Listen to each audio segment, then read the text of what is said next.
Chers amis, bonjour. Nous parlerons aujourd'hui de la conscience et de la loi. Commençons. Nous avons examiné la dernière fois la règle éloignée de nos actions. Souvenons-nous. La moralité d'un acte humain, c'est sa conformité ou sa non-conformité à la règle. Nous avions pris l'exemple du stylo qui suit la règle. Eh bien, un acte humain, c'est comme le trait, n'est-ce pas?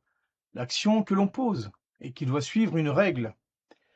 Les sources de moralité dans l'acte humain, c'est-à-dire l'examen du trait, si l'on peut dire, chers amis, nous avions dit que les sources de l'acte humain étaient au nombre de trois.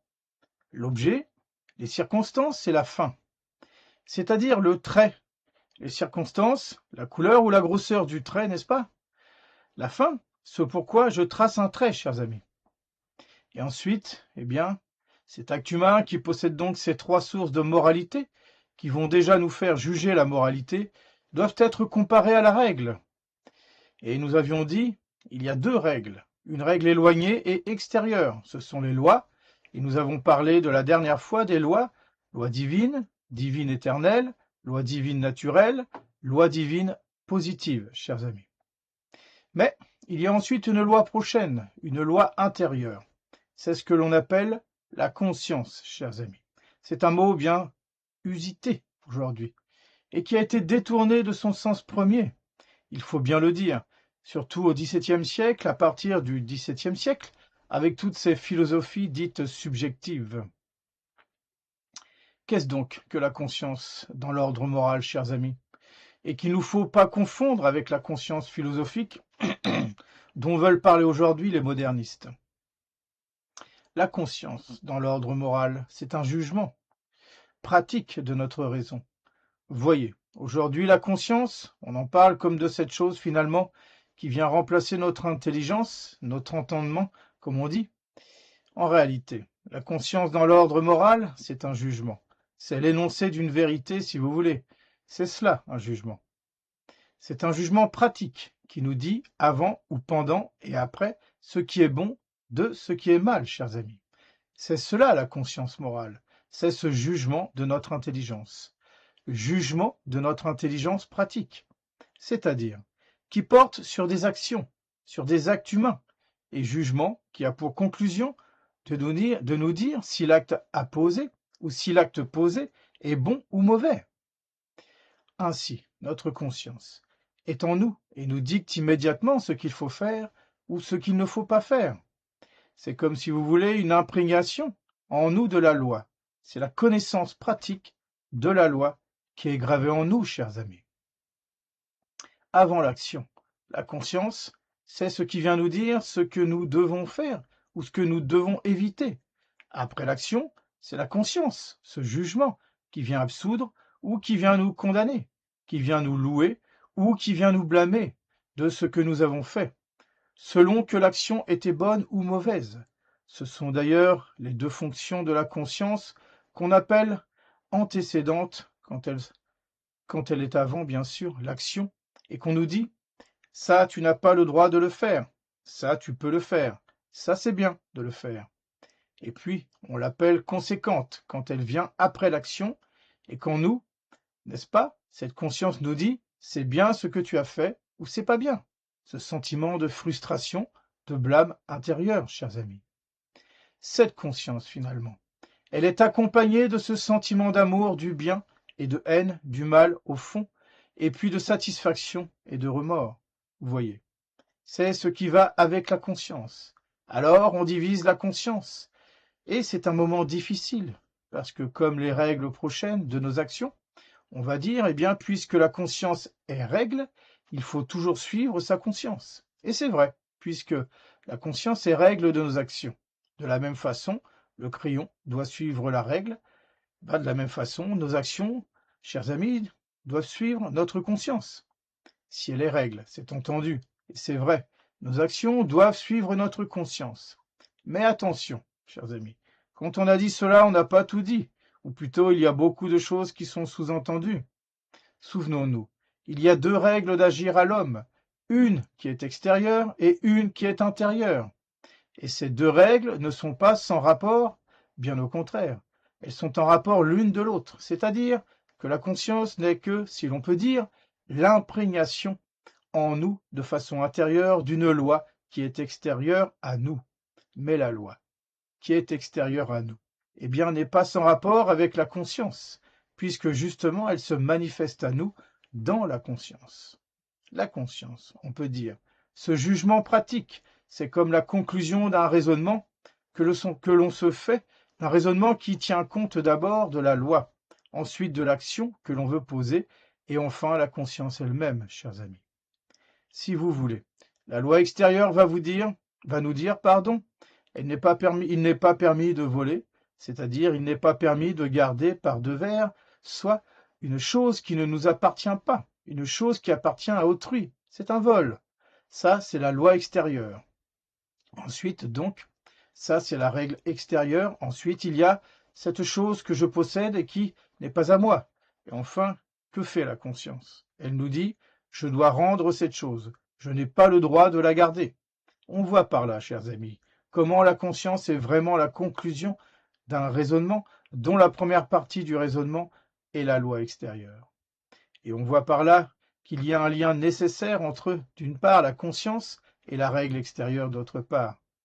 C'est pourquoi, chers amis, quand on dit qu'il faut suivre sa conscience, on sous-entend qu'il faut suivre aussi la règle extérieure et qu'il faut suivre les préceptes de la loi naturelle.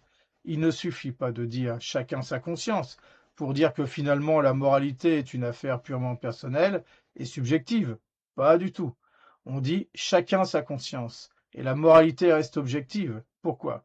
Parce que la conscience, c'est le jugement pratique, concret, mais qui découle d'une loi qui est universelle, immuable et absolue. Donc, quand on dit, chers amis, il faut suivre sa conscience, on le dit aussi, il faut suivre la règle, la loi naturelle. Et on sous-entend, il faut former sa conscience, c'est-à-dire apprendre à sa conscience à bien découler des lois qui lui sont extérieures. Du reste, on voit bien, dans l'enfance, n'est-ce pas, pour reprendre le cas de l'enfant qui ment, sa conscience qui est personnelle à ce moment-là, parce qu'elle est concrète, elle n'est pas subjective, elle est objective. Par exemple, l'enfant qui ment, eh bien, il sent qu'il y a une loi extérieure qui lui dit « il ne faut pas mentir ». Et avant même de poser son mensonge, s'il a envie de mentir parce qu'il ne veut pas se faire punir, tout simplement, donc par crainte, l'enfant a en lui cette voix qui lui dit « il ne faut pas mentir ». Ça, c'est la loi extérieure. Ensuite, il examine ce qu'il va dire, c'est un mensonge. Ce n'est pas conforme à la vérité. Ce n'est pas conforme à ce que j'ai fait. Mon père me demande si c'est moi qui a cassé tel ou tel objet. Je n'ai pas le droit de mentir, lui dit la loi extérieure. Je vais dire quelque chose qui n'est pas conforme à ce que j'ai fait. Je vais poser un mensonge.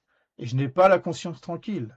Ça, c'est la conscience. C'est la conclusion, si vous voulez, d'une action objective, d'une règle extérieure. Donc, on voit que finalement, les sources de la moralité, la règle extérieure et la conscience sont chacun en relation. C'est un tout. On ne peut pas isoler la conscience comme règle de nos actions des lois extérieures et humaines, naturelles d'ailleurs. Si on l'isolait, comme nous l'avons dit, ce serait une anarchie, car il n'y aurait plus de loi objective et universelle. Si chacun devait suivre sa conscience au sens moderne, bien sûr, c'est-à-dire suivre sa fantaisie, parce que, au fond, c'est cela, eh bien il n'y aurait plus de loi. Chaque homme serait à lui-même sa propre loi. Il n'y aurait plus de moralité. Et s'il n'y a plus de moralité, s'il n'y a plus de fin, il n'y a plus de règles, il n'y a plus de fin. Chacun tire le trait qu'il veut, chacun devient à lui-même sa propre fin. Ça veut dire que l'homme est à lui-même sa propre fin. S'il est à lui-même sa propre fin, chers amis, cela sous-entend donc qu'il est son propre créateur, parce que cela sous-entend qu'il a mis en lui-même sa propre loi. Or, l'homme n'est pas son propre créateur, donc il n'a pas mis en lui-même sa propre loi, chers amis. Donc, il n'est pas à lui-même sa propre fin. Donc, la conscience ne peut pas être quelque chose d'autonome. Et on voit comment on peut détruire par là tous les systèmes modernes d'une conscience subjective et personnelle qui nous dictent ce que nous voulons faire parce que nous sommes libres. Non, notre conscience reste dépendante d'une loi objective. Voilà pourquoi, chers amis, nous devons régler, c'est-à-dire former notre conscience, petit à petit, il est vrai, en fonction de la loi éternelle, en fonction de la loi naturelle, en fonction de la loi divine positive, et même en fonction des lois humaines, ecclésiastiques et civiles. Bien sûr, nous parlons des lois ecclésiastiques d'avant le faux pape Jean XXIII, et des lois civiles inspirées uniquement de la loi divine, en tant qu'elles sont bonnes. C'est-à-dire en tant que ces mêmes lois promulguées par l'autorité humaine sont bien sûr dépendantes des lois éternelles et divines. Malheureusement, il n'en reste que peau de chagrin à ce jour, chers amis. Parce que c'est Dieu qui a donné à l'homme le pouvoir de promulguer des lois. Donc l'homme reste dépendant de Dieu, dans sa capacité à promulguer des lois. Donc, il doit faire dépendre les lois qu'il promulgue, humaines, civiles, humaines, ecclésiastiques, par rapport à Dieu. Donc, en fait, tout dépend de la loi naturelle et de la loi divine éternelle. Bien sûr, comme vous pouvez le constater, tout cela a disparu aujourd'hui. Il n'en reste pas grand-chose, disons. Voilà pourquoi, chers amis, même notre conscience doit être formée selon ces lois. Ainsi, la conscience est en nous la règle prochaine en ce qu'elle est un jugement pratique, c'est-à-dire concret sur l'action que je vais ou que j'ai posée, mais elle n'est pas une loi absolue. C'est-à-dire une loi qui serait immuable et universelle, parce qu'elle est un jugement pratique et non pas un jugement universel. Il faut donc suivre sa conscience, mais cela sous-entend qu'il faut former sa conscience, chers amis, et à ce moment-là, elle est véritablement règle de nos actions.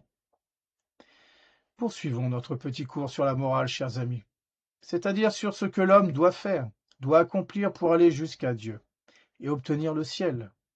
L'homme a été créé par Dieu pour une fin, c'est-à-dire pour la béatitude éternelle, pour obtenir le ciel, et pour cela, il doit poser des actes, chers amis. C'est toute la partie morale qui vient du latin mos moris, les mœurs qui règlent cette action. Ce que l'homme doit faire pour atteindre Dieu, c'est la morale. L'homme pose des actes, et ces actes, on les appelle des actes humains, et nous avons vu de quoi ils sont faits.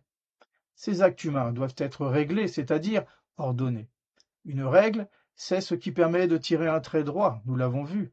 Eh bien Dieu, qui ordonne à l'homme de poser des actes humains droits, c'est-à-dire qui permettent d'aller au ciel, a donné des règles à l'homme. Il y a deux règles, si l'on peut dire, d'une façon générale. Il y a une règle qui est intérieure à l'homme, et cette règle, on l'appelle la conscience. Et c'est ce que nous avons vu tout à l'heure. Et il y a une règle extérieure à l'homme, qui est imposée à l'homme de l'extérieur, si l'on peut dire. Et on appelle cela la loi. C'est ce qu'il nous faut voir maintenant, la loi. La loi, c'est donc cette règle qui est imposée de l'extérieur pour pouvoir rendre droit ce que fait l'homme, pour rendre les actions, les actes humains droits, chers amis. Qu'est-ce que la loi? La loi, c'est une ordonnance de la raison. Nous reprenons ici la définition que donne saint Thomas d'Aquin dans sa somme théologique. Définition commune et admise par tous, et finalement, qui est reprise par tous les théologiens et même les philosophes. La loi, c'est une ordonnance de la raison, tendant au bien commun, et promulguée par celui qui est chargé du soin de la communauté. Tous les mots dans cette définition sont importants. D'abord, chers amis, la loi est une ordonnance de la raison. Premier mot, ordonnance, mot extrêmement important, parce que l'on dit par là que la loi vient mettre de l'ordre. C'est cela rendre droit, c'est mettre de l'ordre. Et qu'est-ce que c'est que mettre de l'ordre? Sinon ordonner chaque chose à sa fin. Du reste, dans la vie courante ou dans la vie politique, donner un ordre, c'est ordonner. Et donner un ordre, ce n'est pas simplement impérer quelque chose, c'est permettre à la personne à qui l'on donne cet ordre d'obtenir sa fin, chers amis. C'est finalement achever, dans le bon sens du terme, parfaire, finir. Et on a toujours cette étymologie de fin, c'est parfaire la créature à qui l'on ordonne. La loi est une ordonnance en ce sens justement qu'elle ordonne à la fin, c'est-à-dire qu'elle permet aux créatures qui sont soumises à cette loi d'obtenir leur fin. L'ordre est toujours le résultat d'une intelligence qui met de l'ordre. Voilà pourquoi, chers amis, c'est une ordonnance de la raison. La loi est cette ordonnance que la raison met dans les choses. Donner un ordre, donc, c'est toujours faire preuve de raison. On s'oppose d'ailleurs par là à toute cette façon moderne de considérer l'autorité, qu'on qualifierait plutôt d'autoritarisme, justement, et qui découle de cette philosophie kantienne, qui est une philosophie de la volonté, où la loi devient un impératif sans raison.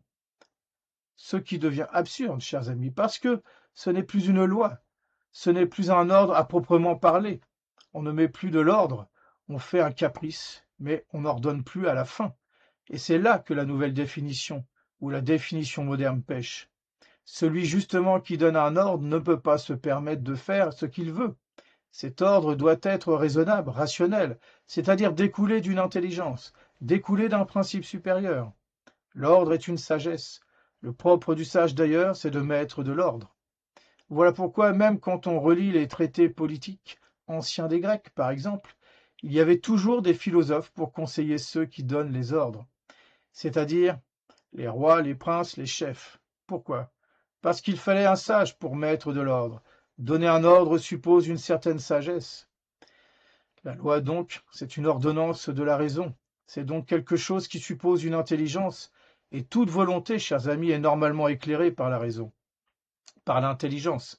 Sinon, on tombe, tout simplement. On parlait tout à l'heure d'autoritarisme, mais sinon, on tombe aussi dans le volontarisme, c'est-à-dire que la volonté se meut seule sans être éclairée. Le volontarisme, c'est une comparaison, mais c'est comme si un homme essayait de se déplacer dans le noir et sans lumière. La volonté qui n'est pas éclairée est semblable à cet homme. Et justement, l'ordre donné sans intelligence est semblable à quelque chose que l'on ferait au hasard ou dans le noir sans lumière. La loi, donc, est quelque chose qui procède de l'intelligence. Elle est une ordonnance de la raison. Voilà la première partie de la loi qui est extrêmement importante, chers amis. On peut rendre compte d'une loi, on peut comprendre et on doit pouvoir comprendre une loi. Voilà pourquoi aussi, dans ces cours de catéchisme, toute la partie morale découle de la partie dogmatique. Parce qu'en réalité, après avoir étudié Dieu, après avoir étudié le dogme, c'est-à-dire tout ce que notre intelligence doit croire, après avoir exposé finalement tous ces mystères que l'intelligence ne peut pas comprendre, mais dont elle peut entrevoir une certaine partie, et en tout cas tous ces mystères qui viennent éclairer l'intelligence, après seulement on parle de la morale, c'est-à-dire après seulement on peut guider les pas. Parce qu'il y a déjà une première lumière, chers amis. D'ailleurs, un véritable chrétien catholique n'agit droitement que quand sa foi a véritablement mûri, c'est-à-dire bien éclairée. Et c'est pareil donc pour toute loi. Toute loi procède de l'intelligence. La loi est donc l'ordonnance de la raison, tendant au bien commun. Voilà encore une partie importante de cette définition de la loi, chers amis. La loi est ordonnée au bien commun, c'est-à-dire qu'elle est ordonnée au bien du tout. En fait, le bien commun, c'est une notion difficile à définir en réalité, mais que l'on peut comprendre en tant que le bien commun s'oppose au bien personnel. Le bien personnel, c'est le bien de l'individu, c'est le bien de moi. Voilà, c'est mon bien à moi. C'est le bien personnel qu'on qualifierait de façon grossière, disons, en disant c'est une forme d'égoïsme, si l'on peut dire. Bon, enfin, le bien personnel, c'est le bien de la personne. Ce n'est pas si mal que cela. C'est le bien de l'individu. Et ça ne dépasse pas la sphère individuelle. Le bien commun, c'est plus que le bien de la personne. C'est le bien du tout. Parce que toute personne vit dans un tout. Tout homme vit dans une société. Tout homme se développe dans une société. La famille. Tout homme grandit dans une société. Que ce soit l'école, que ce soit la patrie, si l'on peut dire, l'État, entre guillemets encore. Et puis, dans l'ordre surnaturel, tout homme est incorporé à une société par le baptême, qui est l'Église catholique. Donc, la loi, qui est posée par un supérieur, elle ordonne, c'est-à-dire qu'elle parfait celui qui est contraint. Elle l'ordonne à un bien supérieur, c'est-à-dire le bien commun. Et par excellence, le bien commun suprême qui est Dieu. Parce que Dieu est le bien commun de tout l'univers. Toute loi est ordonnée au bien commun. Une loi qui ne serait pas ordonnée au bien commun n'est pas une loi. Une loi qui serait ordonnée au bien de la personne, d'une personne, d'un individu ou simplement d'un petit groupe sans plus, ne serait pas une loi. La loi est donc par définition ordonnée au bien commun et doit toujours découler de la loi divine. Enfin, la loi est promulguée par celui qui est chargé du soin de la communauté, c'est-à-dire le roi, le prince, le chef. C'est celui qui dirige. Et justement, le mot diriger dit bien, on a étymologiquement encore cette racine latine de rectum qui veut dire droit. Et celui qui dirige, c'est celui qui rend droit, chers amis. C'est-à-dire celui qui règle, qui régule et donc qui ordonne à la fin. Une règle Rendre droit, c'est rendre juste et rendre juste. La justice, c'est une vertu qui ordonne aux autres. Eh bien, rendre juste, c'est ordonner à Dieu, c'est-à-dire ordonner au bien commun. Donc, c'est celui qui dirige qui promulgue. On dit par là que la loi doit être connue pour être appliquée et pour contraindre. Une loi qui ne serait pas connue n'a pas force de loi à proprement parler. Voilà donc, chers amis, de façon très générale, ce qu'est la loi. La loi, répétons-le, c'est important, et tous les mots sont importants. La loi est une ordonnance de la raison, qui tend au bien commun, et qui est promulguée par celui qui est chargé du soin de la communauté. Et c'est à partir de cette définition finalement très générale, disons universelle, et qui vaut pour toutes les lois, quelles qu'elles soient, que nous allons petit à petit étudier ce qu'est la loi de l'Église catholique, jusqu'à la mort de Pie XII, bien sûr, car après Pie XII et jusqu'à aujourd'hui, c'est une secte qui a pris sa place, qui a pris la place de l'Église catholique, chers amis. Nous le savons. Nous verrons aussi en quoi elle consiste, où elle se trouve, et puis comment il faut la respecter, ce qu'elle ordonne, ce qu'elle défend. Enfin bref, tous ces aspects de la loi de l'Église catholique qui sont résumés dans les 10 commandements, tout particulièrement, eh bien, se retrouvent enfermés dans cette définition. Après avoir donc donné cette définition, nous allons étudier les différentes lois de façon générale qui existent. La prochaine fois, chers amis, nous parlerons donc de la loi naturelle et de la loi éternelle. Je vous souhaite un bon courage et vous dis à bientôt.